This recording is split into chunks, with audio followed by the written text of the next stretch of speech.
Inaasahang magkikita sina US President Donald Trump at Chinese President Xi Jinping para pag-usapan ang nagpapatuloy na global trade war ayon sa White House. Habang isang magkasintahan naman ang pinahahagupit ng korte bilang parusa matapos mahuling nagtatalik ng hindi pa kasal. Ang mga balita mula sa ibayong dagat tinutukan sa Global Headlines Report ni James Galange. Nakatakdang magpulong si United States President Donald Trump at Chinese President Xi Jinping ngayong linggo ayon sa kumpirmasyon ng White House. Ito ay upang pag-usapan ang tumataas na tensyon sa pagitan ng dalawang bansa sa nagpapatuloy na global trade war. Magugulitan nagsagupaan ng dalawang bansa sa palitan ng pagtaas ng taripa matapos magpatupad ni Trump ng reciprocal tariff sa iba't ibang mga bansa. Kung sakaling matuloy, ito na ang unang pagkakataon na magkikita ang dalawang lider mula nang maupo sa pwesto si Trump.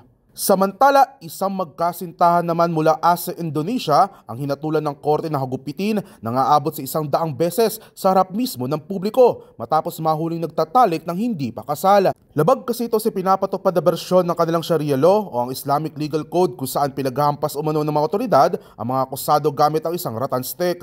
Habang kasabay din nilang 3 pang suspect na naaresto naman dahil sa pagsusugal at pag-inom ng alak na parehong ipinagbabawal din sa nasabing batas. Matatandang nangyari na ito noong Pebrero matapos hagupitin din ang dalawang magkasintahan na may parehong kasarian na nahuli ring nagtatalik.